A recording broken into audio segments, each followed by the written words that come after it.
Hello everyone, this is Tom Fox. I'm the Compliance Evangelist, and I'd like to welcome you to a new podcast series. I'm putting out the Opinion Release Papers.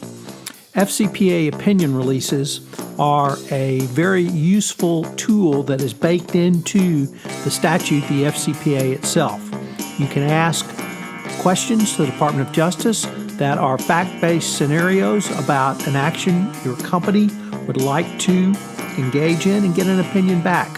These provide a great source of information for the compliance practitioner, in addition to being useful to the companies that utilize them.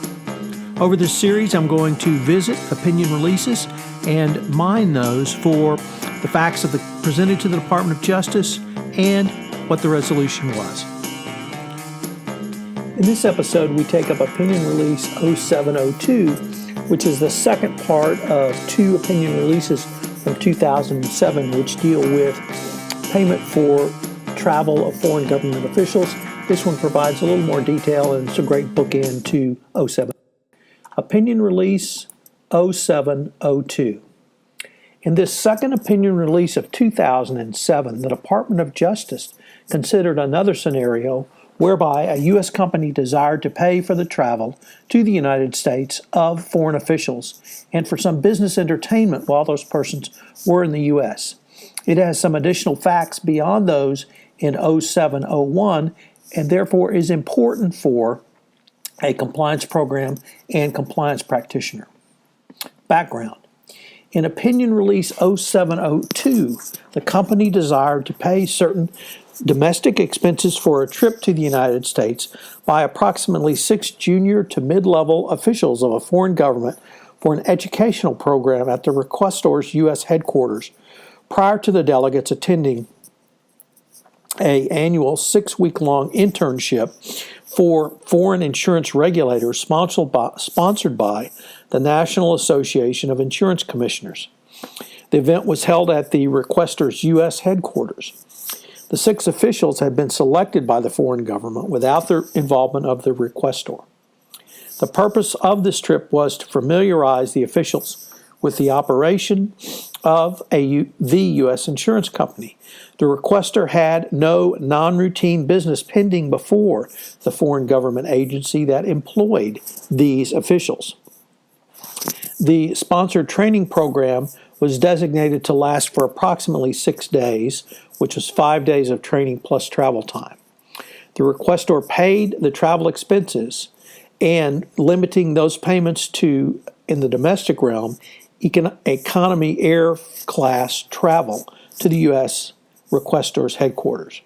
The requestor paid for domestic lodging, local transportation, meals, and incidental expenses up to a modest amount set per day upon presentation of receipt, and a modest 4-hour sightseeing tour for the 6 officials.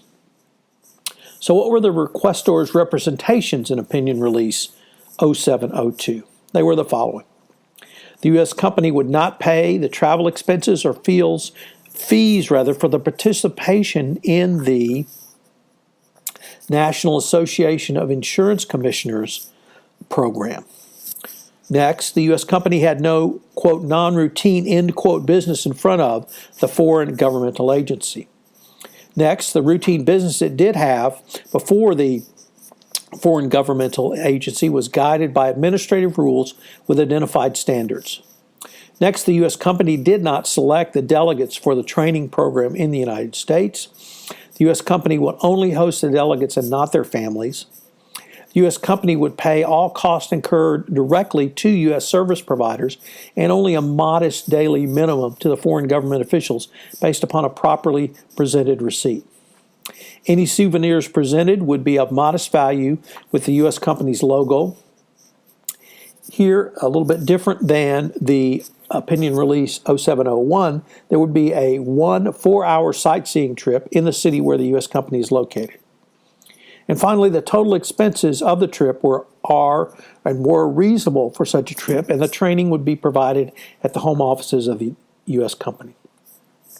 So what was the Department of Justice response? As with Opinion Release 07-01, the Department of Justice ended this opinion release by stating, based upon all the facts and circumstances as represented by the requestor, the Department does not presently intend to take any enforcement action with respect to the planned educational program and proposed payments described in this request.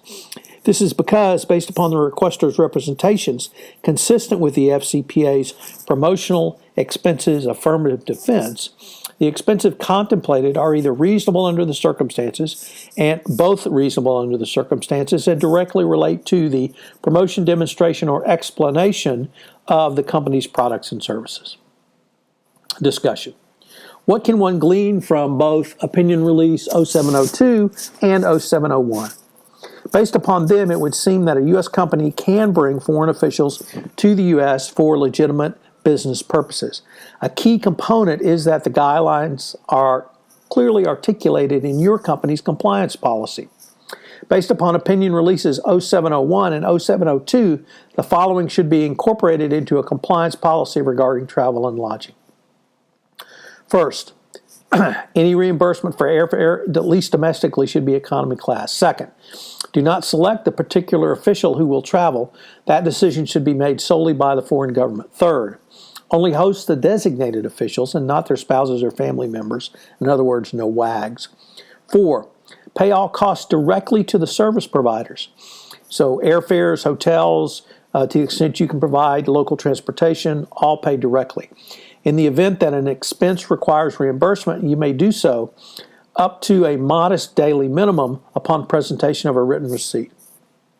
4, any souvenirs you provide the visiting officials should reflect the business and or logo and be of nominal value, i.e. shirts, tote bags, hats, pins, things like that. Next, apart from the expenses identified above, do not compensate the foreign government or the officials for their visit. Do not fund, organize, or host any entertainment side trips or leisure activities unless they follow the prescriptions laid out in this. And finally, the training costs will only be those necessary and reasonable to educate the visiting officials about the operation of your company. But always remember, these are only the first steps. A company must train its employees not only in specifics of a gifts, travel, and entertainment policy, but must continue to monitor and update this. Pre-travel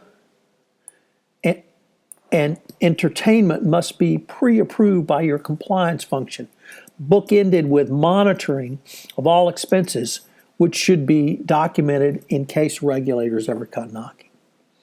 Put together, these two opinion releases, 0702, are some of the Department of Justice's most useful guidelines around gifts, travel, and entertainment. They should be considered at all times if you are paying for travel, and it's something that you as the compliance practitioner should be well aware of, and that you should not only review on an ongoing basis, but continuing to train your BD representatives.